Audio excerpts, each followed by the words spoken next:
Mary had a little man. We believe that all men are created equal. To the magnificent mosaic that is America. From radio beacon to radio beacon. I have a dream. Change has come to America. Believe me. Help is on the way. Knock, knock. Who's there? It's a figment of your imagination. Randi Rhodes Show. Turn up your mind.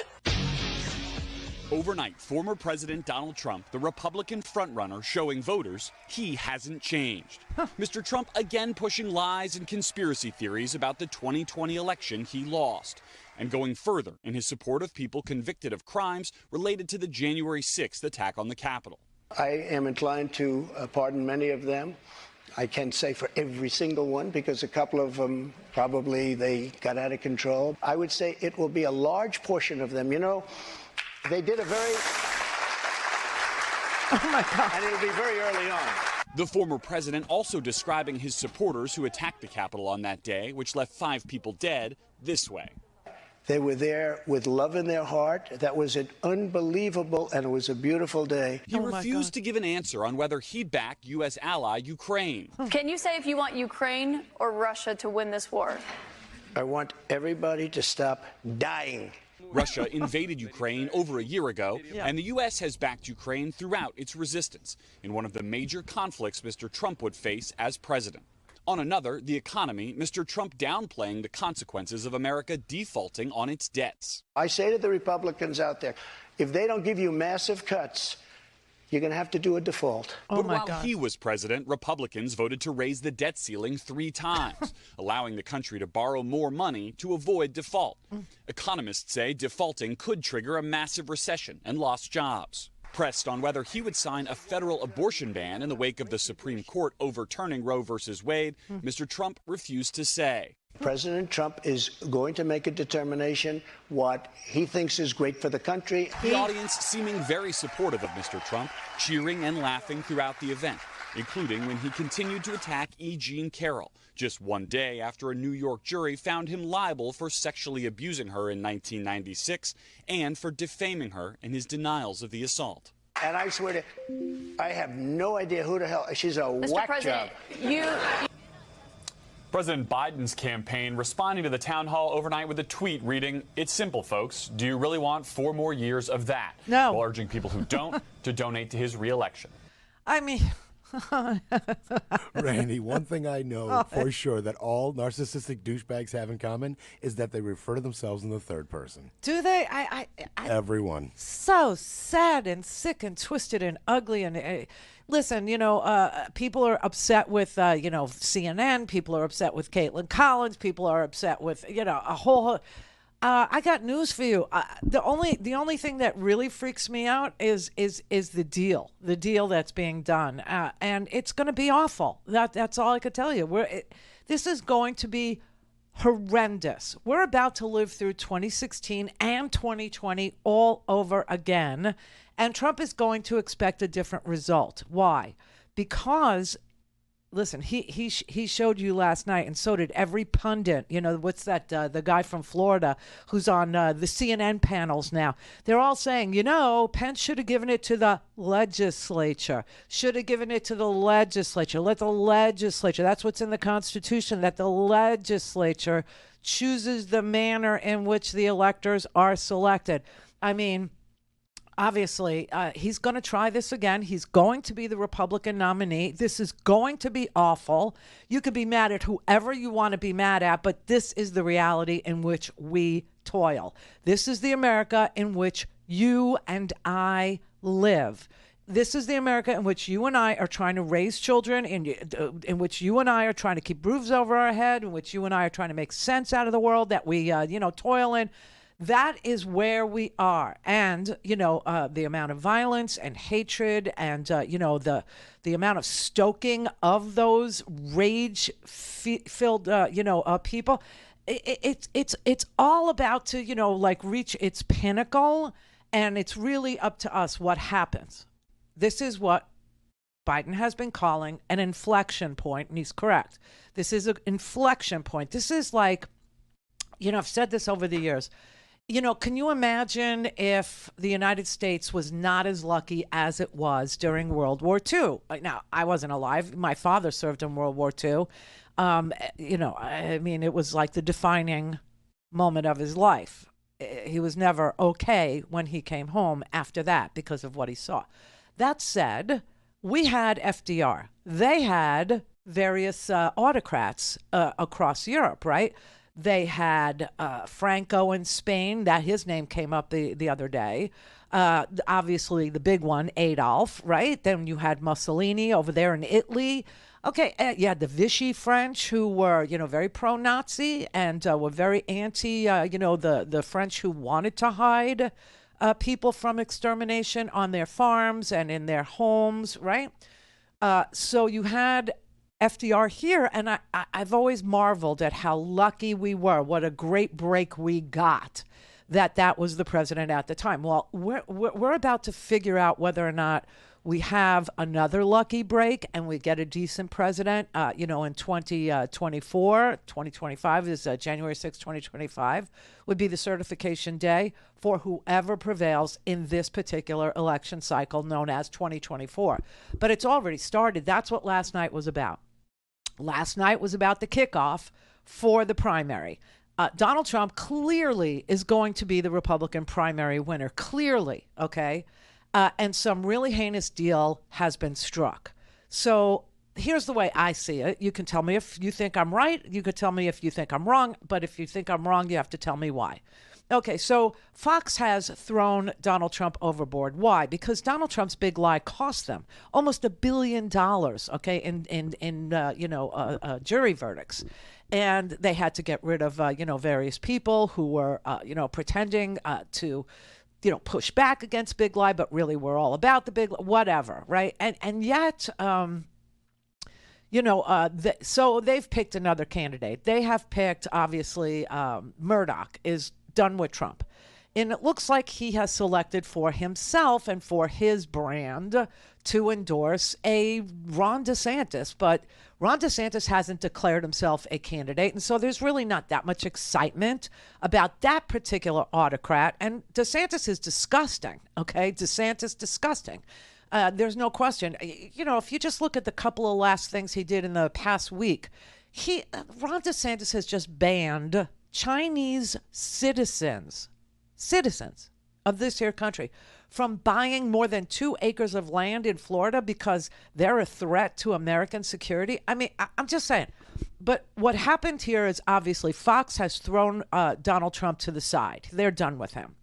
CNN, with their new guy, Chris Licht, you got to know when you're licked all over, Chris Licht has decided that the only barrier between the ratings that Fox had by endorsing Donald Trump and that whole ride for, 7 years, and CNN, is that CNN stands in its own way. And so why not make a deal with Donald Trump and support Donald Trump through this election cycle and enjoy some great ratings at CNN? And that's what I think is going on, okay? Jeff Zucker tried it when Jeff was there in 2016. He aired every single one of Donald Trump's rallies, every single one of them. And CNN did okay. They did okay. But this is a corporate media business, and that is the decision that you saw, deployed last night. Okay, and so you could be mad at whoever you want to be mad at. The truth of the matter is, CNN is going to be Donald Trump's media outlet for this next election. DeSantis will probably end up with Fox supporting his efforts. If he should make it through the primary, they will support him. I doubt it. I doubt he will. People don't like him. Why would they want Trump, a knockoff of Trump, when they can get the real Trump, okay? So it makes no sense to the people who cheer when Donald Trump says really ugly, disgusting things. And last night, I mean, he said some of the most ugly, disgusting things that anybody could say, but that's who he is. He hasn't changed. He will never change. He is who he is, and they made that deal. What's really, really telling, though, is that they agreed to pack the audience for him to show up. That was a negotiation. At RandiRhodes.com. Go for launch. Speaking truth to power, The Randi Rhodes Show. It was an interesting night. Mr. Trump's first lie was told just seconds into the night with his false, familiar claim that the 2020 election was, quote, a rigged election. And the falsehoods kept coming fast and furious about the January 6th insurrection, about the threat to Vice President Pence, about Pence's ability to overturn the election, about COVID, about the economy, and more. He called a black law enforcement officer a thug. He said people here in Washington, D.C. at Chinatown don't speak English. He attacked Caitlyn as a nasty woman because she was trying to get him to answer a question. Perhaps most chillingly, the day after a 9-person jury of his peers in New York found him liable for sexual battery and defamation and ordered him to pay writer E. Jean Carroll $5 million, he made fun of her account of her sexual assault. And many in the audience laughed. And that is the issue that I had, was the deal. Okay, the deal that they made, the deal that was negotiated in order for Donald Trump to appear there, in order for them to both, profit and do the thing that they need and want to do with each other. The corporate media and Donald Trump had to strike a deal. And the deal was Donald Trump obviously negotiated a friendly Donald Trump audience so that it wasn't a town hall. That's false advertising, okay? That was not a town hall. That was a freaking Trump rally, right? And when you heard the audience laughing at Donald Trump defaming yet again E. Jean Carroll, who just the day before prevailed in a New York jury trial, literally won because he was too chicken crap to show up and defend himself, or his lawyers told him not to show up because he is incapable of telling the truth for like more than 30 seconds in a row, and they didn't want him to have to go to jail for the criminal offense of perjuring himself in a civil trial, right? So he didn't show up, and then he lied about it last night because that is who he is. That is what he does. He's a liar. He's a con man. He's a fraud. But CNN made a deal to host him, obviously. He bragged last night about how he negotiates everything, and this was no different. What was disgusting was that CNN agreed to put 400 Trump supporters in an audience for Donald Trump, which is more than Fox News ever did for him, in order to get him to show up there and juice their ratings. That's what's disgusting. And that's what nobody wants to talk about. And poor Anderson Cooper and poor Jake Tapper and poor Aaron Burnett and Wolf Blitzer, okay? Wolf, come over. I'll make you a nice egg salad sandwich. I know just how you like it. They're all going to be telling themselves everything that Brett Baer tells himself, everything that Shepard Smith had to tell himself. Oh, we're the serious straight news people. These are the nighttime primetime hosts. They're the ones that lie. They're the ones that twist the truth. They're the ones that, are aiding and abetting a known fraudulent con man. They're the ones that are going to do that. We're straight news guys. We just happen to work for the same organization that's promoting Donald Trump. And that's what's going to happen to Anderson Cooper. And that's what's going to happen to Wolf. And Wolf is so in a world all unto himself. You have no idea. You have no idea. I know him. And I'm telling you, he doesn't care about anything except just showing up to work, eating egg salad sandwiches, and then he doesn't even care if he goes home. He doesn't even care. Okay. So but these guys, they're all going to have to sit there and tell themselves the same thing that the straight news hosts at Fox News had to tell themselves during the debacle of the Trump years, which, we thought might be over. No. We're just starting again another cycle of the Trump years. This is disgusting, and it's going to be horrible, and it's awful, and he's already telling the Republican Party what he wants them to do. Default the United States. Default it. And when Caitlin Collins said to him, but you weren't, you said that the debt should never be held hostage. And he goes, yeah, but I'm not president now. So obviously this is a man where he sits determines where he stands. And so he's going to proclaim, oh, he loves America, America first. No, not if he's not president. If he's not president, you could burn it down to the ground. If he is president, then you need to not use the debt ceiling as a hostage. I mean, it's so obvious what happened there last night. It's so incredibly painfully obvious. And this is about to get really awful yet again.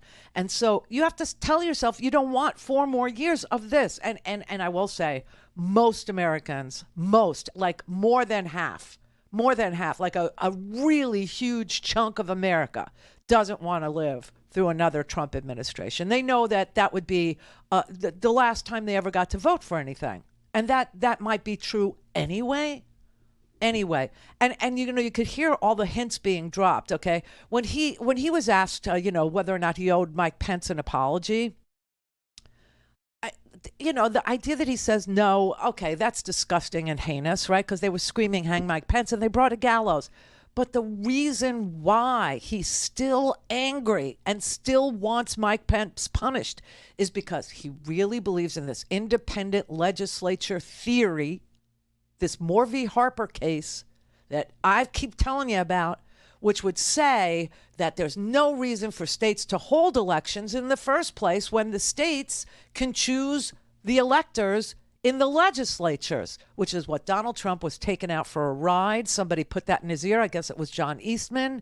It hadn't been litigated. It's not something that we should ever hope gets litigated. It's not something we should root for, because what it does is it takes away your vote for the presidency and it gives it to your gerrymandered state house, your state legislature, right? And he was floating that last night. One person who was at the Capitol that day, as you know, was your vice president, Mike Pence, who says that you endangered his life on that day. I don't think he was in any danger. Mr. President, do you feel that you owe him an apology? No, because he did something wrong. He should have put the votes back to the state legislatures, and I think we would have had a different outcome. See? I really do. But he doesn't have the authority to do that, as you know. What? The vice president does not have the authority to reject those. Yeah, okay. Well, he will. I mean, obviously, this is what they're, gunning for. This is exactly what, Donald Trump's, brand of whatever this party is. This is the autocratic way that he stays president for life, right? This is it. The legislatures have been so gerrymandered, and they want to give the Republican red state legislatures the ability to choose the slates of electors and get rid of voting altogether. Now, don't say I didn't tell you. Don't say I didn't warn you. But that's where we are. And this is the world in which we are toiling and raising children and grandchildren and trying to, have a life. This is the world. This is America. And a very unholy alliance has just been born, and it replaces the unholy alliance that we lived through, before. So instead of Fox, it's going to be CNN. And like I said, the daytime hosts, they're going to all sit there and tell themselves that they're straight newsmen and that they don't do this opinion stuff and that they're not in the tank and that they disagree. And it was, abhorrent that they normalized Donald Trump. And they're very upset that CNN agreed to host him and pack the audience, which is the most disgusting portion of the whole thing, right?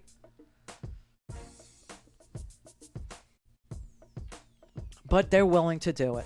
They want their show. I mean, this Chris Licht guy, who used to be a showrunner for what? What's his face?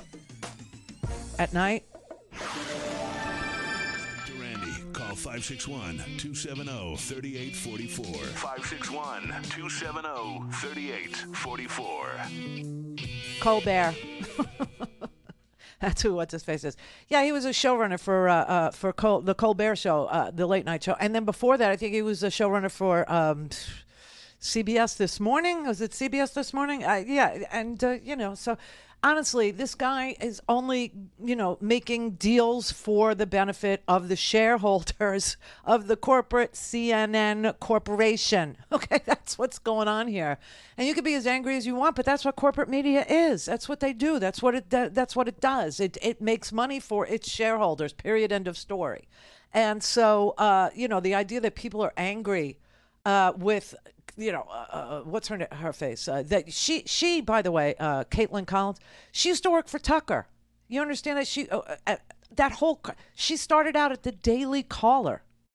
So, and then she started covering, the White House here and there for the Daily Caller.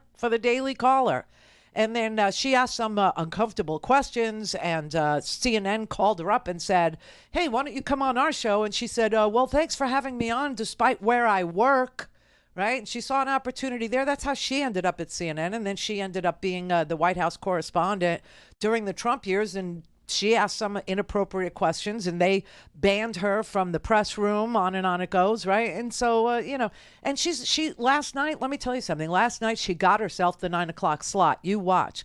That's what she was auditioning for. It's what she wants, and that's what she got. She's going to be in Chris Cuomo's chair.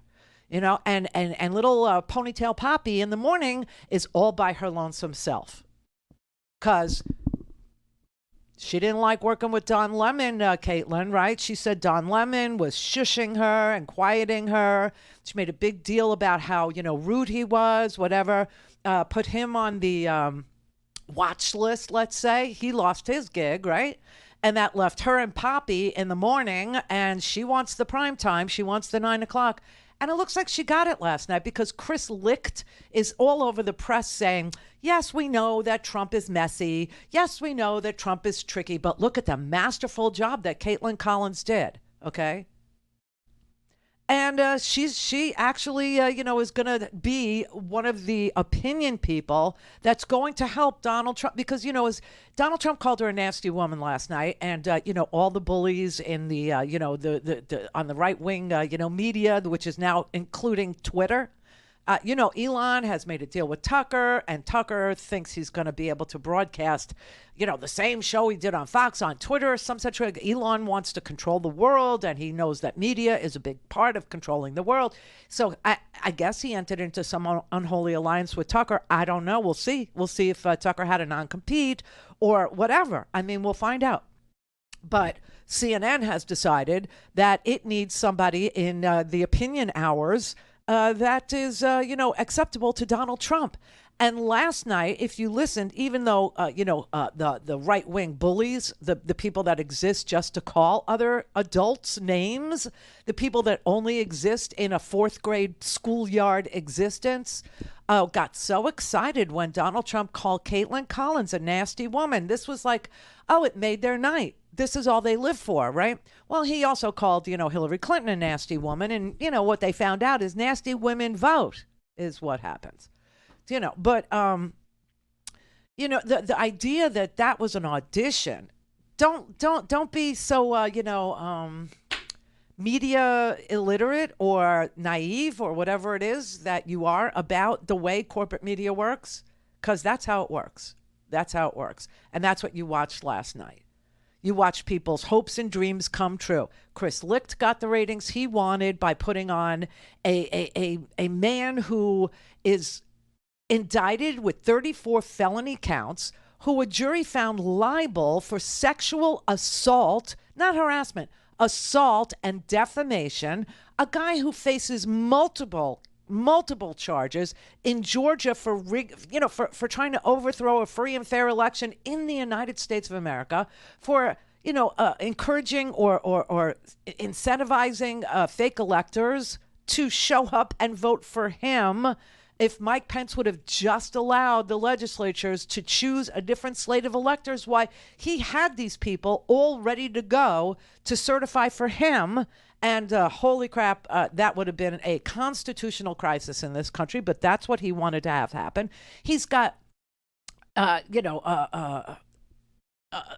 Espionage Act charges pending per Jack Smith and the Department of Justice. And CNN thought that this was just a messy, tricky guy that we needed to put on TV. And him and Caitlin knew each other. And so this would be interesting. Now, at the end, if you noticed, after he called Caitlin a nasty woman, what did Trump say to her at the end? He said to her, good job. Good job. It was all staged, the whole thing. It's corporate media at its most disgusting. But that's what it is. That's what it is. And this ride that we're about to go on is going to be familiar, but it's going to be really gross, because this time around, Donald Trump is actually facing felony charges. This time around, he's actually looking at espionage violations. This time, and by the way, Jack Smith must have been delighted last night when Caitlin Collins asked Donald Trump about the documents. Oh my God, that got heated. You know why? Because Trump knows he's guilty. And idiot boy can't shut up. He always commits his crimes in full view, because then he can point to the full view and say, who in the world would commit a crime in full view? It's kind of a, a very weird way of denying what is, happening. So when she asked him, did you show the documents to anybody else? He said, not really. And she's like, what do you mean not really? Well, not that I can remember. Oh, Jack Smith had to be taking notes. Now, remember, Donald Trump lied and said he didn't have any documents. He had his lawyer swear that there were no documents that were responsive to the request that NARA, the National Archives, was making. And when they signed this Evan Cochran guy, Donald Trump's lawyer, said that he had done a diligent search and there were no more documents that were responsive to the National Archives' request to produce documents. He had nothing, but he wouldn't sign it. Evan Cochran gave it to, what's her name, Christina Bopp or something, to sign. And she said, well, to the best of my knowledge, right? I don't think there are any more documents. So first he lied and said he didn't take anything. Then he lied and said he didn't have anything. Then when they found out, when he was told you do have stuff, the National Archives knows that there's stuff missing. He said, oh, well, they must have been planted. And now he's on TV admitting that he took them. He took them. He can't remember if he showed them to anybody else that wasn't authorized to see them. And it doesn't really matter because he was president and he could declassify them, and he did. And CNN is saying he's tricky and he's messy. Okay. And then they made a very sick choice to pack the audience full of Trump supporters, and they dared to call it a town hall. Smarten up, everybody. We're about to, go down this bad road yet again. The only good thing is Donald Trump is, 77 years old this time around? Oh, my God.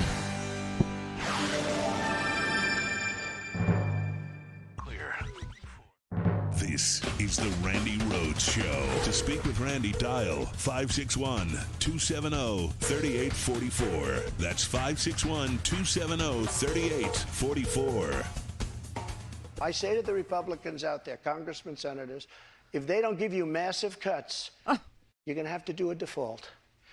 And I don't believe they're going to do a default because I think the Democrats will absolutely cave because you don't want to have that happen. But it's better than what we're doing right now because we're spending money like drunken sailors. So just to be clear, Mr. President, you think the U.S. should default if the White House does not agree to the spending cuts Republicans are demanding? Well, you might as well do it now because you'll do it later. Because we have to save this country. Our country is dying.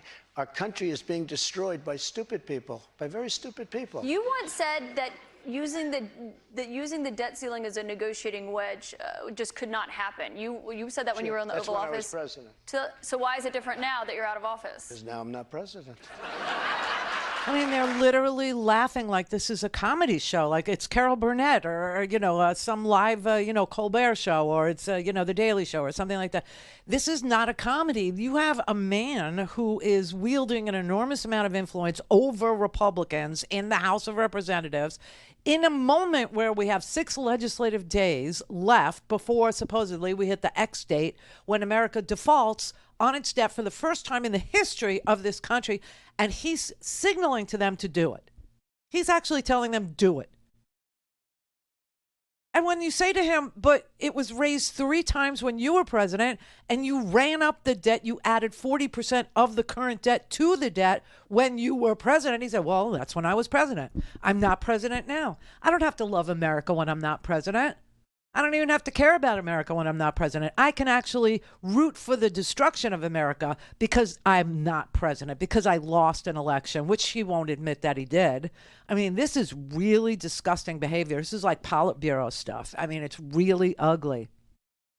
Oh, and speaking of the Politburo, they asked him, well, whose side are you on in the Russia invasion of Ukraine, in the killing and the bombing of children's kindergartens, in the bombing of, theaters, in the bombing of maternity hospitals? Like, whose side are you on?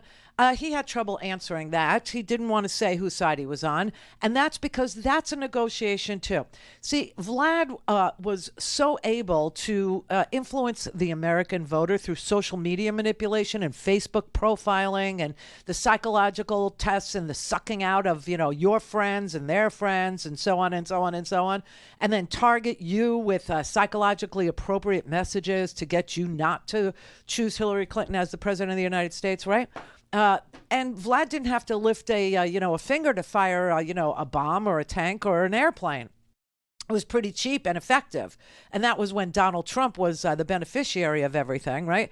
And so Donald Trump kind of thinks, well, maybe he could still be the beneficiary of that kind of meddling. And so he didn't want to peeve Putin. So he wouldn't say. He just said, oh, well, he made a mistake. He really shouldn't have. And, if I were president, he wouldn't have gone in there. Really? Really? So now that he has gone in there, what are you going to do if you're president? You're going to hand him Ukraine? You're going to give him Europe? You're going to let him do that? Because he's not going to stop at Ukraine, which is the problem with Vlad. Oh, my God. This is really a sickening human being. Sickening. And you do have a corporate, corporate organization that thinks that he's profitable. He's profitable for their purposes. And they're going to put him on. Leon on Long Island. Randy. Leon. CNN has ironically now become the fake news media outlet that Donald Trump always said. Mm-hmm. And I couldn't even watch last night's broadcast. I said, why are they handing it? Am I on a speakerphone? It's making it really hard to hear you. Oh, I'm sorry. Is this better? Say something. Yeah. I couldn't understand. How are they just handing this over to him? And why did they pad the crowd with so many Trump supporters? But then you explained all of that. Yeah, because look, it's a corporate decision. It has nothing to do with, the content. It has nothing to do. It just has to do with ratings. And they made a disgusting, obvious ratings-driven decision to do everything to get him on their channel. And obviously, part of the negotiation was pick me an audience that will cheer for me, that will laugh at when I call your host a nasty woman, or when I say that, E. Jean is a wackadoodle, or whatever I'm going to say. I want a friendly audience. And they agreed, and they caved into it. And that's what you got last night. Well, this really is a serious question now. Where should we go to for objective news? Newspapers. Newspapers. Oh, the old-fashioned. Yeah. Okay. Yeah. Okay. All right. Yeah, I've always told you, and America doesn't like to read, and that's a serious problem that we have. But if you want to understand the world in which you are operating, you have to do what the people who are successful at making a living in the world in which we are operating, and those people read. Those people actually look at numbers. Those people actually, get information, and they know information is the coin of the realm. But to depend on Fox News to guide you through this life, look at what happens to the Fox News viewer. Like nothing good, right? CNN has decided that, at least in its opinion hours, it's going to go to the dark side now. It's going to ride the Trump train. It's getting on board. It made a mistake, it thinks, when it decided that it wouldn't cover his election lies, when it would, and they want to redo. And now that Fox has thrown Donald Trump over because Fox is penalized to the tune of $787 million for lying to its audience repeatedly. So Fox is done with it. So now CNN will take a crack at it because he's running. That is a fact. And so how he gets covered, on corporate media is pretty obvious now. It's pretty evident what we're in store for. And this idea that, Twitter isn't part of it. Oh, please. He's turned that into a garbage dump of bullies. I mean, that's all that's on there anymore. And Tucker Carlson's going to do his show there with even less oversight. Are you kidding me? Tucker Carlson, who obviously roots for Russia. Okay? I mean, like, outwardly says, if you give me a choice, I'm going to root for Russia. Why would I root for Ukraine? Russia's got, energy, and I would root for them. Listen, like I said, if people refuse to read newspapers, they will not be able to make decent decisions this time around. And a lot of front-running phonies and frauds and con men are counting on it. They're counting on it. Casey in Magaloco. Hey, how you doing? How you doing? Good. Like Randy, let me take you off speaker. Hey, how you doing? Long time. Listen, I don't watch CNN. I've breezed through, but I never followed any of the anchors or anything like that. I'm not really understanding what CNN was trying to accomplish yesterday. Ratings. You just taught me something. I didn't realize she was ratings. Ratings. Right. That's it. That's what they were trying to accomplish. Ratings. They were trying to get eyeballs. There's nothing more nefarious going on. It's ratings. Fox doesn't want to have much to do with Donald Trump. Donald Trump doesn't want to have much to do with Fox because Fox wouldn't back him up on the Dominion bullcrap, right? And so he's going to go to CNN. That's it. And CNN is happy to have the ratings. Randy, hear me out, okay? The thing is, though, is that I know he's accomplished things with I know Kristen Sinema's blocked this and a couple the other Democrat, and he's had a couple uphill battles. But the bottom line is, though, is the American people have mostly independents, okay, have said that they don't want either one of them to run. So obviously the Democratic Party is not, you can only run the abortion and guns, advocacy so much. We have no bullpen. You know what I'm saying? And the thing is, though, is that it should not be this close. We have a 2-time impeached president, sexual abuser. I mean, traitor. How is this even a horse race anymore? Well, I don't know that it is. I know he's going to be the Republican nominee, but I don't know that it's a horse race after that. But the thing is, though, they're saying. I mean, whether it's independent, whatever. I know it's just independent. Checking to see who's going to vote for who and what's like that. But the thing is, though, is that we have no bullpen. We are in trouble, the Democratic Party.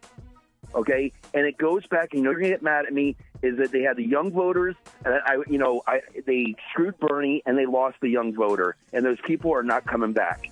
They had an opportunity, a big platform. That's for ridiculous. Young voters are going to vote on the gun issue. Young voters are going to vote on abortion. Where were they in the last one? No. Because Roe v. Wade had not been overturned. And, the idea that we can't get gun legislation and they're telling you God is in control is pissing them off. They will vote for anybody that is on their side on those two issues. That's just a fact. And as far as not having a bullpen, that's not true either. The Democratic Party is running interference between the bullpen and Biden. Clear for Mary had a little man. We believe that all men are created equal. To the magnificent mosaic that is America. From radio beacon to radio beacon. I have a dream today. Change has come to America. Believe me. Help is on the way. Knock, knock. Who's there? It's a figment of your imagination. Randi Rhodes Show. Turn up your mind. How do you plan to appeal to women voters in New Hampshire who are concerned about the Dobbs decision and how states may change their laws? It's such a great question, and it was such a great victory. And, oh, my God. People are starting to understand it now. You know that they wanted to bring it back to the states, but that was probably the least important part of that victory. Getting rid of Roe v. Wade was an incredible thing for pro-life because it gave pro-life something to negotiate with. Pro-life had absolutely nothing being stuck in Roe v. Wade to negotiate with. And now what's happening, and I see it all over, deals are being made, deals are going to be made. And look, everybody that was president wanted to get rid and tried to get rid of Roe v. Wade. You mean for 50 years. Republicans. For 50 years, this has been going on. Actually, a couple of Democrats, too. But for 50 years, this has been going on. I was able to do it, and I was very honored to do it. You did it. But by doing it, things are happening that are very, very positive. And I happen to believe in the exceptions, the life of the mother, rape, incest, like Ronald Reagan believed in the exceptions. But I happen to believe that. I think it's frankly important to do that, but a lot of people are against that, a relatively small number. He's lying about everything, but those words that he said there, that he feels that it was his victory that took away autonomy from women, that made us second-class citizens in our own country. That's going to be on every single Democrat's commercial going forward from here on out. Women are not happy with it. The questioner, the person that stood up and asked him the question, was asking him to reassure her that he was not down with overturning Roe v. Wade. She was asking him, how are you going to appeal to women voters? Now that the Dobbs decision has taken away a woman's right to choose, how are you going to win back women voters? And he doubles down and says, oh, that's a great question. I'm very proud of overturning Roe v. Wade. I did that. That's my victory. Wow. I mean, so I'm telling you right now that women are not going to vote for this guy. That's number one. Number two, young people are not going to vote for this guy. They don't want to grow up in a world that they have absolutely no say over when they start a family or with whom they start a family. I mean, the women that are telling their stories now are women who wanted to start a family.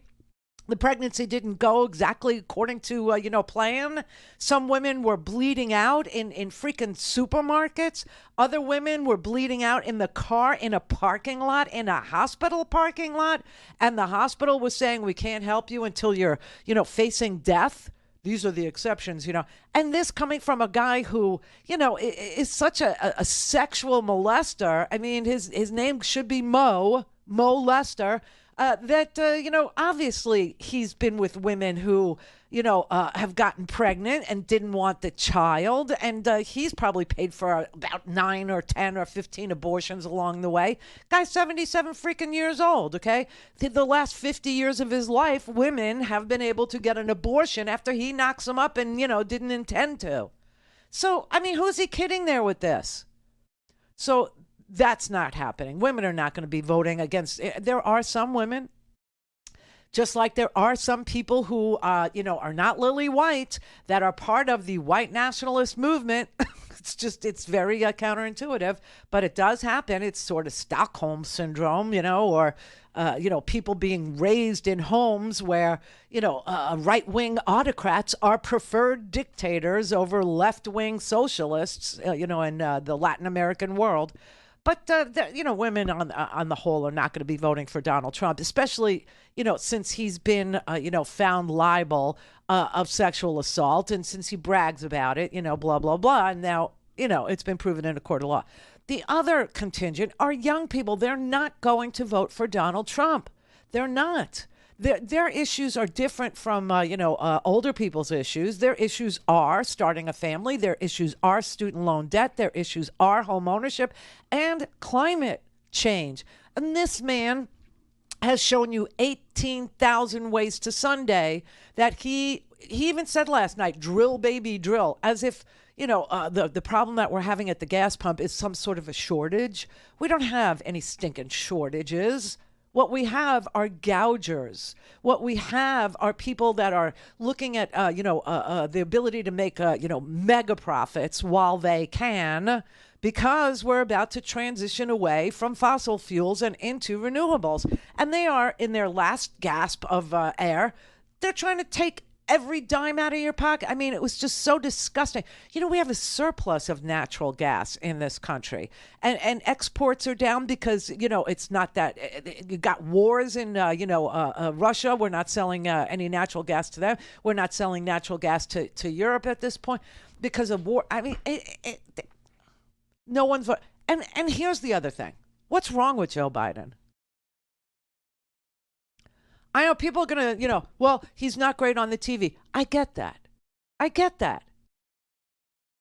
But what's wrong with him as president? I mean, if you had a choice between a 77-year-old fat freak who lies and is a con man and, is probably going to be a convicted felon at that point, or at least facing trial for felonies at the point that you're going to vote, over Joe Biden, what's wrong with Joe Biden? What's wrong with him? Nothing.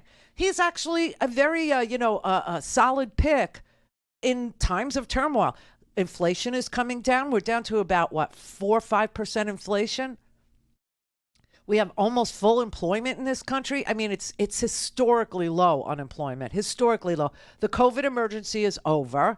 And the media, instead of celebrating this fact, they're creating a, crisis at the border because the COVID crisis is over and Title 42 goes away. But yesterday I was trying to explain to you, Title 42 actually allowed for Border Patrol to turn people away quicker, but it didn't stop them from repeatedly trying to get in because it had no penalties associated with it. It was a pandemic era move, let's just say, but it had no penalties associated with it. And Title 8, which is what we go back to at midnight tonight, has penalties. It's got a 5-year ban on trying to re-enter the United States. And if you do, you go to jail. You go to jail, go directly to jail, do not pass go, do not collect 2 years of waiting for an asylum hearing, which is pretty much what it takes, right? So I don't know what's wrong with Joe Biden. I don't know why people are like, okay, we need somebody different than Joe Biden. We need somebody. Joe Biden is a very masterful person when it comes to moving legislation. He got us through the COVID pandemic. We had some inflation. It's coming down. We have full employment. Wages are going up. We don't have any shortages of anything anymore. I mean, I don't know what people's, beef is, except that he's not, a bully and he's not exciting on TV. I don't know. Gary in Fort Lauderdale. Randy, 3 points on what you're talking about today. Number one, this debt crisis. This is a definite Republican bonus. Anything bad that happens to this country in the next year and a half is nothing but a feather in their cap, and you have to admit that. Number two, that audience last night, it was just so gross. They're just so gross and nasty and disgusting and idiotic and immature. It's just the bottom 30% of this country. That's who was in that audience last night. And then number three, about Joe Biden. It wasn't so much the bottom or the top or the middle. It was loyalists. They were screened for Trump supporters. Okay, and number three, I hear the music. Number three, Joe Biden. I agree. He's doing a wonderful job. As far as I'm concerned, he has beat inflation, which is a hell of a big thing to do. Nobody else in without the a world recession. Nobody else in the world has done it. Right. And he's done it. He's all of his promises he's followed up on. But in 5.5 and 6 years, I just can't see anybody that age being able to do this job. That's what I worry about. Right. I hear you. I understand. But in a head-to-head match with a 77-year-old freak or Joe Biden, who's what, 79? What's the diff? Because Trump's a quicker liar, because he seems more energetic and he's going to say Joe Biden is low energy? Who cares? He's effective. Things Randy at RandyRhodes.com. Go for launch. Speaking truth to power, the Randi Rhodes Show. All that you had with the Secretary of State, Brad Raffensperger. Yeah, sure. Given the fact that there are indictments expected to come in that case this summer, is that a call you would make again today? Yeah, I called questioning the election. I thought it was a rigged election. I thought it had a lot of problems. I had I guess he's Secretary of State. I called. You guessed. Listen to this. There are like 7 lawyers on the call, many of them from there. We're having a call. We're having a normal call. Nobody said, oh, gee, he shouldn't have said that. Why? If this call was bad, I questioned the election. You asked him to find you votes. I didn't ask him to find anything. Let me We've just heard the audio if tape, this Mr. call President. was There's bad, an audio of you asking him to find you 11,000 something votes. I said, you owe me votes because the election was rigged. That election was rigged. And if this call was bad, election, and when we can't make a call to question election results, then this country ought to just forget about it. You weren't just questioning the election results. I was you were questioning asking the him election. to find you votes. And I should note that there is no evidence of fraud. There is no rigged election in the state of Georgia. And I mean, honestly, so if this call was bad, why didn't they say? They did. They said to him, sir, your data is wrong, okay? He said 5,000 dead people voted. They said, no, 5,000 dead people did not vote, okay? It was unbelievable what he did. And he did say, find me 11,000. And he said, come on, guys. Come on, guys. Just one more than Joe Biden got. I mean, this is totally revisionist history. And the man is going to be indicted in Georgia for that perfect phone call. He was also impeached for another perfect phone call where he was extorting Ukraine, who is now being bombed to smithereens, or was being bombed to smithereens. Now it looks like Russia's out of ammo, by Russia, by his best friend Putin. I don't know why he would. I don't know why he would interfere in our elections. I don't. You know, he denied it very strongly and very forcefully, and he's a manly man. Oh, you know, this is such crap. But this is what we're in for yet again. This is the kind of lying. This is the kind. But like I said to you, so if it does come down to Joe Biden, who's, 79, 80 years old, and Donald Trump, who is 77, 78 years old, then those are your choices, as dismaying as it might be. But one guy is effective at getting good things to happen for the American people, and another guy is lying that he finished his wall. Now, why do we have Title 42 issues? Why is everybody trained on the border? Why are all the TV cameras focused on El Paso today? Why? If his wall was built and it was so effective, and I swear to God, that's what he was saying last night. He said he finished his freaking wall. He told her he did.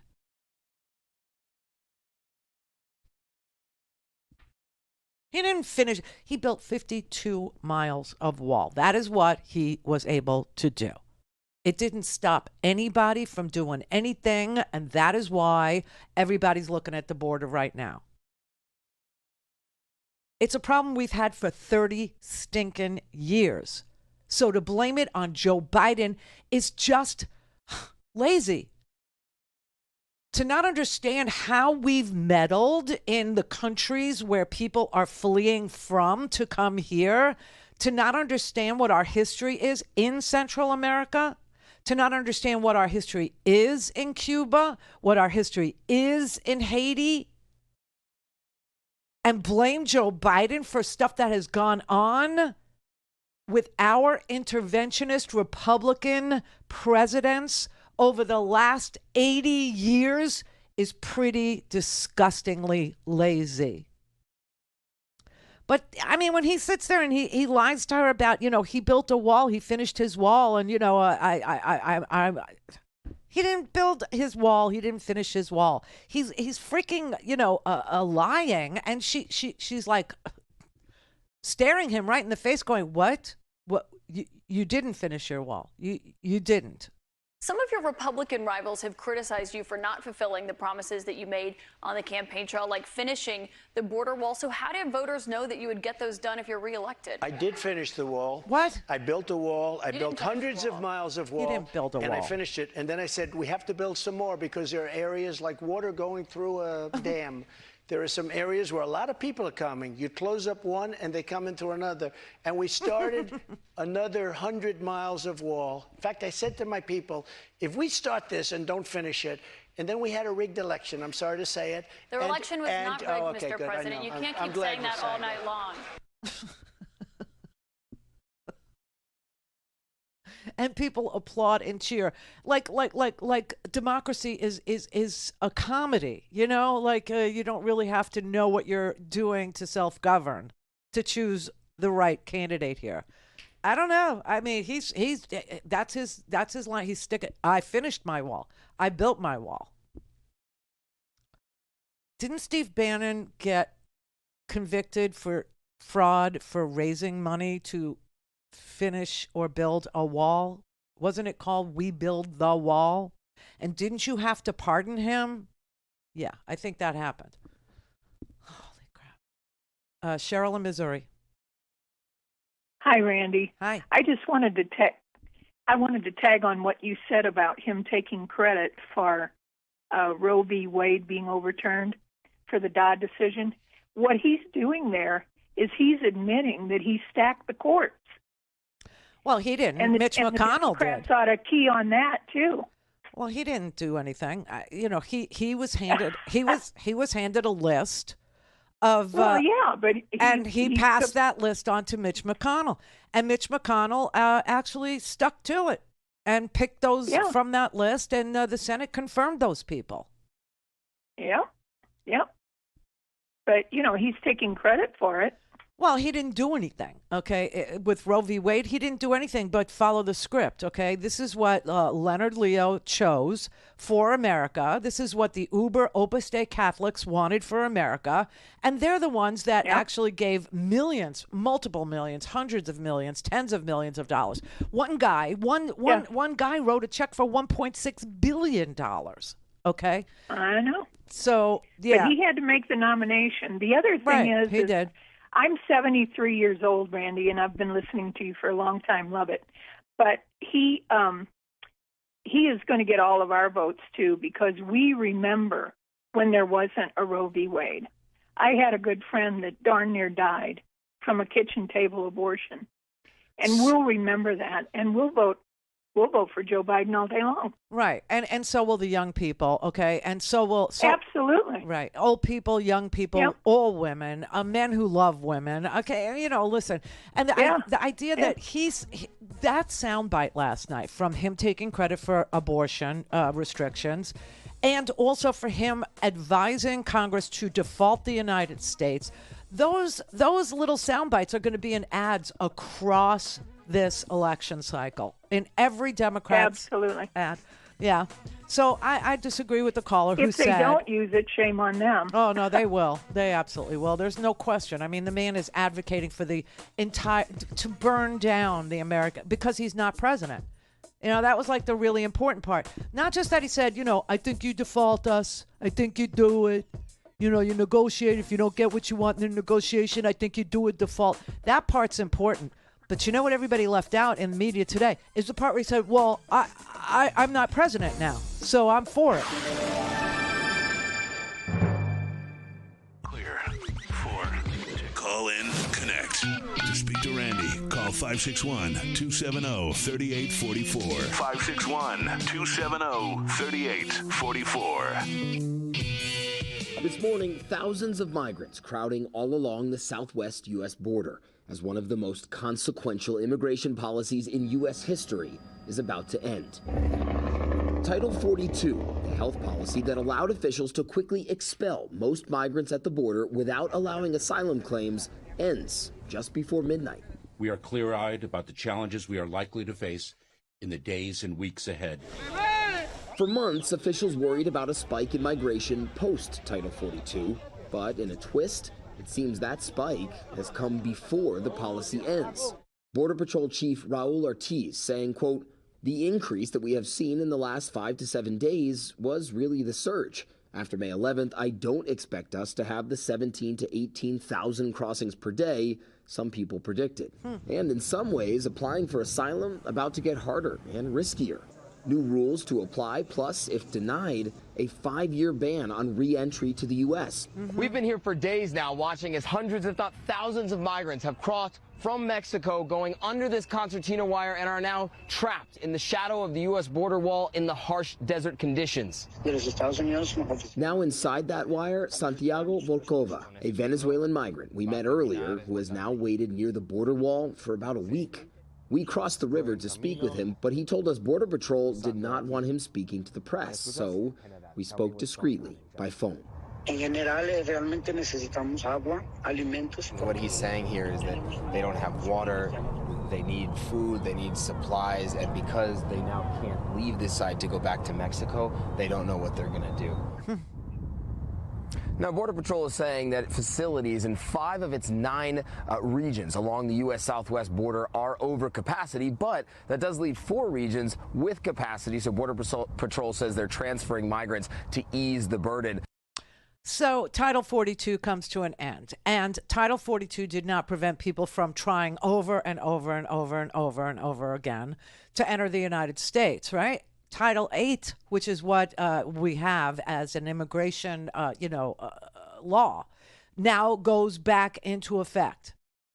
30 years we've lived with Title 8, okay? And 30 years you've seen the same damn thing every single spring, every single summer, And the Republicans love this issue. They do. They love it so much They, listen, I don't understand why in the world, people don't understand why people try to leave Central America, why people are fleeing Venezuela, why people are, look, the idea that, here's a quick one, okay? I won't go into the whole, United Fruit Company and the bananas and the banana republics that we set up in these places, okay? And that we would go and intervene and overthrow their governments whenever we didn't like who they picked for president.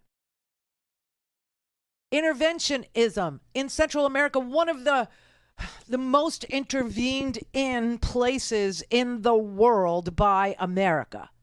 And we can't understand why their countries are in such condition. Yeah, well, a lot of us can, and a good chunk of the older Republicans know. I mean, I bet you Marjorie Taylor Greene has no freaking earthly idea or any desire to know how many times we've intervened. But let's just look at recent history. Forget it. We'll go even past Iran-Contra and the illegal wars we had in Nicaragua, okay? Let's move into the Trump administration, all right? So we had Barack Obama as president of the United States, and he tried to normalize relations with Cuba. He tried to take the embargoes off and the sanctions off of Cuba. And people in Cuba were doing much, much better when Obama was overseeing America-Cuba relations. Then Donald Trump came in, and just to win Florida, just to, get votes in Miami, just to get votes with the Enrique Tarrios of the world, right? He decided he was going to start the embargo again on Cuba. People are in such terrible shape in Cuba now that is why you're seeing tons and more Cubans coming now than during the Mariel boat lift in the 1980s. America is influencing the conditions in which people are living south of our border. And for a few votes in the United States, we will make it even worse for them. So if you don't want to understand why we have an immigration problem to begin with, then don't talk to me about immigration. But then on top of it, you've got Republicans who only want to punish those people who are trying to come here, knowing that they could probably make an asylum claim. And while it's being litigated, right, they get about 2 years of being able to legally, I'm telling you, work in the United States. So maybe their little kids will have 2 years of life that they wouldn't have if they stayed in Nicaragua, or if they stayed in El Salvador, or if they stayed in Cuba, or if they stayed in Venezuela, okay? And so they're saying, listen, maybe I could just stay for a couple years. For a couple of years, my kid will be better there than here. But you want to solve the immigration problem? The Republicans are not your party. They don't want to even understand why we have one. And those that do don't want to talk to you about it. They don't want to, explain to you that we've got some reparations and repairs to make. Obama understood it. But now all of a sudden you're seeing a resurgence in Cubans having to leave and flee and come here. They don't like anybody. They don't want to, they're others. They're others is what they are. They're not others. They're products of our foreign policy.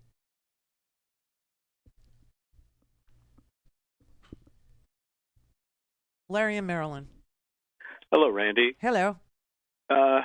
First-time caller. But wanted to say to you that the CNN experiment has really been an interesting experiment in trying to find their lane, and they're going to get killed, I think. Early returns have shown that the ratings have fallen tremendously. The opportunity Early returns of what? On their format change. They've been moving more to a conservative format, and they've been having real issues with that format change. The morning show is doing horribly. And the primetime Well, the morning show never did well. It just didn't. I mean, that morning show was a disaster. They took Don Lemon out of his lane. They fired Chris Cuomo. They gave up their primetime, wins that they had. And then they tried to, put Don Lemon in a morning show and give him partners when the guy is obviously, somebody that works alone the way I do. And it didn't work. Nobody was buying it. It was... Well, but that has nothing to do with politics. That had to do with, decisions that Chris Licht made. Yes, but there are a couple of YouTube videos that showed what Caitlin Collins, how rude she was in certain instances with Lemon. And I can see why he got frustrated. In certain instances with who? With Don Lemon. With Don Lemon. They didn't get along. She did do some of the things that he acclaimed that she did, and that she was interrupting him constantly. There's one clip in particular on YouTube. They did not get along, and the audience knew that. They felt it, and they responded to it by turning it off. But, see, you're making a claim about, it's moving conservative. That has nothing to do with it. To speak with Randi, dial 561-270-3844. That's 561-270-3844. This is going to be awful. I think a lot of the reaction isn't just from the fact that CNN gave him a platform. It's the fact that the future is going to look as bad as the past with respect to this election that we're about to go through. It's going to look like 2020. It's going to look like 2016. There's going to be a ton of propaganda, a ton of misinformation. A lot of people are going to fall for it. He's going to be totally shameless in pushing it, and it's just going to be a brutal experience for everyone. I think tonight was the wake-up call that, in fact, we are about to go through this. He is going to be the Republican nominee, and it's probably 50-50 as to whether he actually wins the presidential election. And that's something everyone on my side needs to get really realistic about really fast. Seriously. So that is a freshman House member. He's a prosecutor. He was a prosecutor. His name is Jackson. He's from North Carolina. He's a Democrat. And he's trying to tell you that we're about to go through some things. It's going to get real bad. The fact that CNN would host somebody who's just been convicted of sexual assault and then make it a soft landing spot for him on their air, that was a big-time wake-up call. But even more, Randi, just like he said, it's all going to start over again. If he gets the nomination, he loses, get ready for more big lie, more dissension, more race baiting. It's only going to get worse whether he wins or loses. Right. And and the shamelessness of him.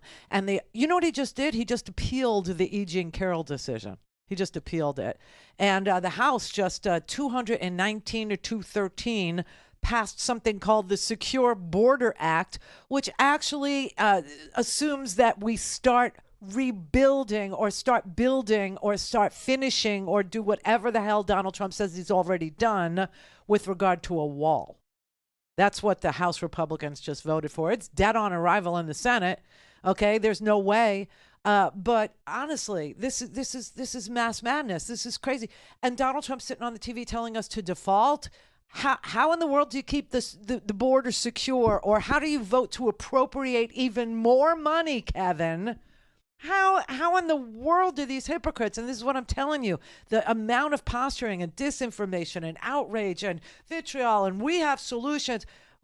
They're voting to spend billions of dollars building a wall. At the same time, they're voting to default the United States. It makes no sense because it's nonsense.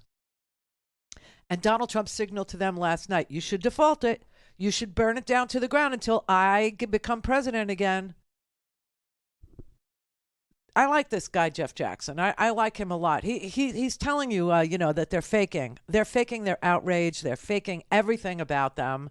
Is phony and fake. And he says he knows this because he's been in committee meetings where there are cameras and then, meetings that are not on camera, and they're totally different. It's really clear from working there for just a few months that most of the really angry voices in Congress are totally faking it. These people who have built their brands around being perpetually outraged, it's an act. I've seen a bunch of examples. Here's one. I've been in committee meetings that are open to the press and committee meetings that are closed. The same people who act like maniacs during the open meetings are suddenly calm and rational during the closed ones. Why? Because there aren't any cameras in the closed meetings, so their incentives are different. So what do we do with that? What do we do with the fact that when the cameras are there, the divisions are deep, the show is on? When the cameras are gone, it's a different story. But what happens with the fact that most of the American people don't even know the truth, and a lot of people don't want to know it? Right. Look, I think your instinct, and you said at the top of the show, how can media sort of solve for this? And it can't. And that's really frustrating, but it's true. I mean, your job is going to remain the same, frankly, no matter who the Republican nominee is. It's to be straightforward and honest in your reporting, and that won't solve for the Trump problem. It should. Being able to expose who this guy is should be enough to make him unelectable, but it's not. But the good news is that of the 200,000 or so people who are actually going to determine the outcome of this next presidential election, the swing voters who live in the 3 or 4 key swing states, he didn't win over those people tonight, doubling down about his lies about the election, doubling down about January 6th, mocking the person he was just found liable for sexually abusing. Those people, they were not the ones clapping and cheering in that auditorium tonight. Those people are going to decide the outcome of this next election. I mean, that is the truth. That is absolutely 100% mathematically true. And it has nothing to do with opinion. It's just a math problem that he has solved for. And the idea that, you know, America literally comes down to about 200,000 to 400,000 voters in 3 or 4 swing states, and they're the ones that pick the president, should never, ever, ever be lost on you going into this mad season of Trump versus Biden, because that's where we're going to be. That's what's going to happen. The primary is, 7 months away? No, not one single vote has been cast, but it does seem highly likely that Donald Trump will be the best the Republican Party can come up with for their nomination, for their nominee. I mean, this guy, he will be almost 78 years old. He is a lying sack of dung. He's been twice impeached already. He's been found liable for sexual assault of a woman already, defamation already. Fox News has already been found guilty of defamation of Dominion voting systems. The president has been shown to be a liar, a big liar on things that matter, like how many votes less he got than Joe Biden got. 7 million. That's the number that people cannot forget. Joe Biden got 7 million more votes than Donald Trump did. But in our system of the Electoral College and the electors, etc., it really does come down to a handful of people in a country of 350 million people, a handful of people in Wisconsin, a handful of people in Michigan, a handful of people in Florida and Ohio and Nevada, right? And Arizona. These are the swing states, and they're the ones who pick the president of the United States. Last night, Donald Trump did not win over any of those swing voters in those swing states. They did pack an auditorium last night in New Hampshire full of New Hampshire Trump supporters. And they treated Donald Trump's return to television, albeit cable news, like a comedy show. Like the more he called somebody a name, it was like a pratfall. They cheered, they applauded, I mean, he literally rewrote what happened on January 6th, yet again, for this audience. He literally rewrote a trial that he just lost, called her a wacko again, defamed her yet again, like not even 24 hours after he was found liable that he did defame her, okay, that he called her a liar. Then he called her a liar again last night. And I don't know if she has another case that's actionable, or if, you know, at 79 years old, she wants to bring another case, because it's really a long slog to get anything through the court system, right? But, you know, she's been damaged yet again by the same guy. That's not winning over women voters. That's not winning over suburban women. That's not winning over swing state guys. That's not winning over young people. That's not persuading anybody that needed to be persuaded last night. I'm so glad you're bringing up the women vote, and I'm glad it was Caitlin Collins, a woman, pushing back against his bullcrap last night, because it will be the women voters pushing back against another Trump presidency. And they have got to be a combination of scared and appalled by this man at this point. Well, I don't think it had anything to do with Caitlin Collins being a woman or any other thing about her. It's just that that's who he is, and he is always going to be who he is. And he is always going to lie, and he's always going to take credit for things he didn't accomplish. For instance, he said he finished his wall. For instance, he took credit for Roe v. Wade being overturned. Okay, he took credit for, not defaulting the United States when it was Nancy Pelosi and Chuck Schumer that rallied Democratic votes for him to add 40% to the deficit, to add 40% to the debt on his watch, and still voted to raise the debt ceiling. Okay. So, he's always going to be who he is, and it doesn't matter who's doing the questioning. And it's not just women that are rejecting him. It's also going to be young people who are rejecting him, because young people's issues are student loan debt. Young people's issues have nothing to do with immigration. I think on the list of things that young voters care about, immigration is like the last thing on their list. Okay, what they care about is the climate. What they care about is democracy, abortion. They care about wages and being able to find decent jobs. They care about the price of groceries and gas. So he didn't win over any voters that he needs to win over last night with that. And I just want everybody to understand that. Also, it's going to be awful. It's just going to be really awful. But he, like I said, he didn't win over the people he needed to.